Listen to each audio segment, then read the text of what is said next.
اکبر نے مرنے سے قبل ہی تھوڑی دیر پہلے اپنے سامنے شہزادے سلیم کو بادشاہ بنا دیا تھا، لیکن اس کی باقاعدہ تخت نشینی کی رسم 1605 عیسوی کو 38 برس کی عمر میں آگرہ میں ہوئی۔ تخت نشینی کے وقت شہزادے سلیم نے شہنشاہ نور الدین جہانگیر کا لقب اختیار کیا۔ شہنشاہ نور الدین جہانگیر نے تخت نشین ہونے کے بعد اپنے باپ کے زمانے کے سب امیروں اور عہدے داروں کو بحال رکھا، بلکہ بعد پرانے امراء کے منصوبوں میں بھی اضافہ کر دیا۔ جہانگیر نے تخت پر بیٹھنے کے بعد سب سے پہلے رانا اودے پور کے خلاف فوج کشی کا ارادہ کیا۔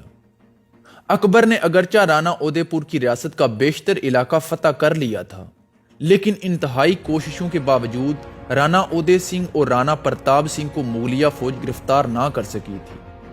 1605 عیسوی میں جب شہزادہ جہانگیر تخت نشین ہوا تو اس وقت رانا پرتاپ بھی مر چکا تھا اور اس کی جگہ اس کا بیٹا امر سنگھ اپنے باپ کا جانشین بن چکا تھا۔ جہانگیر نے تخت نشین ہونے کے بعد سب سے پہلے رانا کی سرکوبی کے لیے ایک بہت بڑی فوج شہزادے پرویز کی سرکردگی میں روانہ کی۔ جہانگیر نے شہزادے پرویز کو اس مہم پر روانہ کرتے وقت یہ ہدایت بھی کی کہ اگر رانا امر سنگھ اپنے بیٹے کے ساتھ آ کر اطاعت قبول کرنے پر آمادہ ہو جائے تو پھر اس کے خلاف کوئی فوجی کارروائی نہ کی جائے۔ جہانگیر نے یہ مشورہ اس لیے دیا تھا کیونکہ وہ ماوراء النہر کی اس مہم پر جلد سے جلد جانا چاہتا تھا، جس کی فتح کرنے کی تمنا اکبر اپنے ساتھ قبر میں لے گیا تھا۔ شہزادے پرویز نے اودے پور کی پہاڑیوں کو جاتے ہی گھیر لیا تاکہ رانا کسی طرح سے بھی نکل نہ سکے۔ آخر رانا امر سنگھ نے عاجز ہو کر آصف خان کے پاس اپنا آدمی بھیجا اور کہلوا دیا کہ میں اپنے کیے پر شرمندہ ہوں، مہربانی کر کے کسی طرح شہزادے پرویز کو اس پر راضی کر لو کہ محاصرہ اٹھا لیا جائے اور میں اپنے بیٹے باغ کو ملازمت کے لیے حاضر کرنے کے لیے تیار ہوں۔ لیکن شہزادہ پرویز اس کے لیے راضی نہ ہوا اور اس نے رانا امر کو کہلوا بھیجا کہ جب تک تم اپنے بیٹے راجہ کرن کو ہمارے پاس نہیں بھیجو گے ہم یہ محاصرہ نہیں اٹھائیں گے۔ دوسری طرف جہانگیر کے بڑے بیٹے شہزادے خسرو نے آگرہ میں جہانگیر کے خلاف بغاوت کر دی اور 350 سواروں کو ساتھ لے کر پنجاب کی طرف فرار ہو گیا۔ لاہور پہنچنے تک اس نے تقریباً 10,000 کا لشکر جمع کر لیا تھا۔ اس نے جاتے ہی لاہور کا محاصرہ کر لیا۔ کوتوال اور حاکم لاہور نے ایسی ہوشیاری کے ساتھ شہر کا تحفظ کیا کہ خسرو لگاتار 9 دن کی کوششوں کے باوجود لاہور کی فصیل کے اندر نہ گھس سکا۔ اتنی دیر تک جہانگیر بھی خسرو کا تعقب کرتے ہوئے لاہور کے قریب پہنچ چکا تھا۔ جب خسرو کو معلوم ہوا کہ اس کا باپ اس کے تعقب میں آ رہا ہے تو وہ محاصرہ چھوڑ کر بھاگ گیا۔ شہنشاہ جہانگیر نے شہزادے خسرو کے پاس پیغام بھیجا کہ خسرو واپس آ جائے، اسے معاف کر دیا جائے گا، لیکن خسرو نے اپنے سپہ سالاروں کی باتوں میں آ کر شاہی لشکر کا مقابلہ کیا اور شکست کھا کر گرفتار ہو گیا۔ شہزادے خسرو کے فتنے کو دبانے کے بعد جہانگیر نے 1606 عیسوی میں شہزادے پرویز کو ایک بہت بڑا لشکر دے کر دکن کی جانب روانہ کیا۔ جو ہی یہ لشکر دکن میں داخل ہوا تو ملک عنبر نے پوری طاقت کے ساتھ شاہی لشکر پر حملہ کر دیا، جس کی وجہ سے شاہی لشکر میں انتشار پیدا ہو گیا۔ جہانگیر کو جب یہ اطلاع ملی کہ دکن میں مغل فوج کی حالت نازک ہے تو اس نے خان جہان اور راجہ مان سنگھ کی قیادت میں ایک بہت بڑا لشکر دے کر شہزادے کی مدد کے لیے دکن کی طرف روانہ کیا، لیکن خان جہان کے عدم تدبر اور فوجی سرداروں کے باہمی اختلافات کی وجہ سے یہ لشکر بھی دکن کی فتح کے لیے کچھ زیادہ مفید ثابت نہ ہو سکا۔ 1614 عیسوی میں جہانگیر نے ایک مرتبہ پھر شہزادے شاہ جہان کی قیادت میں اودے پور پر چڑھائی کی اور مغلوں اور راجپوتوں میں خون ریز جنگ ہوئی، جس کا نتیجہ یہ ہوا کہ راجپوت اطاعت کرنے پر مجبور ہو گئے۔ رانا امر سنگھ خود شاہ جہان کی خدمت میں حاضر ہوا اور گزشتہ گناہوں کی معافی طلب کرتے ہوئے اطاعت کا وعدہ کیا۔ شہزادے شاہ جہان نے رانا امر سنگھ کی بڑی عزت کی اور رانا کو گلے لگا کر اپنے ساتھ بٹھا لیا۔ جہانگیر کو اس فتح سے بے حد خوشی ہوئی کیونکہ مہارانا اودے پور کی اطاعت کے بعد وہ مہم بھی سر ہو گئی تھی جس کی تمنا اکبر اپنے ساتھ دنیا سے لے گیا تھا۔ اس کے علاوہ سب سے زیادہ خوشی اس بات کی تھی کہ جس معرکے میں مغلیہ سلطنت کے بڑے بڑے سپہ سالار ناکام ہو چکے تھے، جہانگیر کے لاڈلے بیٹے نے اسے بڑی قابلیت کے ساتھ سر کر لیا تھا۔ اس معرکے کی کامیابی کے بعد شہزادہ شاہ جہان صف اول کے سپہ سالاروں میں شمار ہونے لگا۔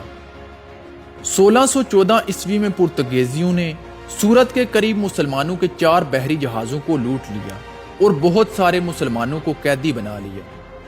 سورت کا حاکم مقرب خان ابھی پرتگیزیوں کی سرکوبی کے لیے پہنچا ہی تھا کہ پرتگیزیوں اور انگریزوں میں جنگ چھڑ گئی۔ انگریزوں نے آتش بازی سے پرتگیزیوں کے کئی جہاز پھونک ڈالے۔ پرتگیزی انگریزوں کے مقابلے میں نہ ٹھہر سکے اور بھاگ گئے۔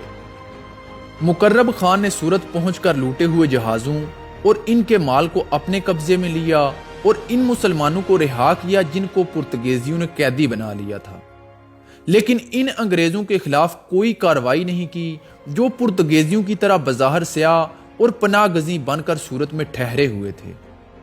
انگریزوں کی جانب سے مغل افسروں کی اس لاپرواہی کا یہ نتیجہ نکلا کہ ایک دن وہ بھی آیا جب انگریز ہندوستان پر قابض ہو گئے۔ 1615 عیسوی میں جہانگیر نے اپنے لاڈلے بیٹے شاہ جہان کو دکن کی مہم پر روانہ کیا۔ شہزادہ شاہ جہان جو ادے پور کی فتح کے بعد کافی شہرت حاصل کر چکا تھا، اس لیے اس کے آنے سے دکنیوں میں گھبراہٹ پیدا ہو گئی۔ شہزادے خرم نے لڑنے سے پہلے عادل خان والی بیجاپور اور سپہ سالار احمد نگر ملک امبر کو اطاعت کا پیغام بھیجا۔ والی بیجاپور تو اطاعت کے لیے فوراً تیار ہو گیا، مگر ملک امبر معاملے کو ٹالتا رہا، لیکن بعد میں اس نے بھی اطاعت قبول کر لی۔ اس کے علاوہ دکن کے دوسرے سرکش بھی مطیع ہو گئے۔ شہزادے شاہ جہان نے پہلے تو مہرانہ ادے پور کو زیر کیا تھا، اس کے بعد دکن کے ان فرما رواؤں کو بھی مطیع کیا جو کسی طرح بھی قابو میں نہیں آتے تھے۔ جب وہ اس اہم کارنامے کو سر انجام دینے کے بعد 1617 عیسوی میں جہانگیر کی خدمت میں حاضر ہوا تو شہنشاہ جہانگیر نے اسے گلے لگا لیا اور اسے شاہ جہان کا خطاب دیا۔ 1623 عیسوی میں شہزادے شاہ جہان نے اپنے باپ جہانگیر کے خلاف بغاوت کر دی۔ اس کی سب سے بڑی وجہ جہانگیر کی لاڈلی بیگم نور جہاں تھی، کیونکہ نور جہاں اپنے داماد شہزادے شہریار کو تخت نشین کرانا چاہتی تھی۔ نور جہاں امور سلطنت میں مداخلت کرتی تھی، جس کی وجہ سے بہت سارے امراء شہنشاہ جہانگیر سے بدظن ہو چکے تھے اور بہت سارے امراء کی دربار میں آمد و رفت بھی بند ہو چکی تھی۔ مغل افواج کا سپہ سالار مہابت خان تھا، جو مغلوں کا وفادار خادم تھا، مگر اس کا جھکاؤ شہزادے شاہ جہان کی طرف تھا، جس سے نور جہاں نے شہنشاہ جہانگیر کو اس کے خلاف کر دیا۔ نور جہاں کے کہنے پر مہابت خان کو دربار میں بلا کر اس کے ساتھ توہین امیز سلوک کیا گیا۔ شہنشاہ جہانگیر جب کشمیر جا رہا تھا تو راستے میں مہابت خان نے بغاوت کر دی۔ مغل فوج اس کے ساتھ تھی، اس لیے اس نے بآسانی جہانگیر کو قید کر لیا۔ ان حالات میں نور جہاں اور اس کے بھائی آصف جاں نے بھی خود کو مہابت خان کے حوالے کر دیا۔ چند ہی دنوں میں نور جہاں نے مغل فوج کے ایک بہت بڑے حصے کو اپنے ساتھ ملا لیا، جس سے مغل فوج میں پھوٹ پڑ گئی اور مہابت خان تنہا رہ گیا اور وہاں سے فرار ہو کر اس کو اپنی جان بچانا پڑی۔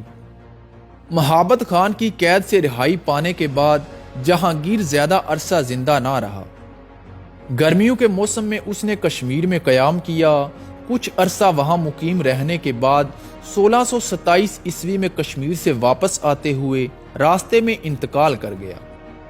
اس کی میت کو لاہور لایا گیا، جہاں دریائے راوی کے کنارے دفن کر دیا گیا۔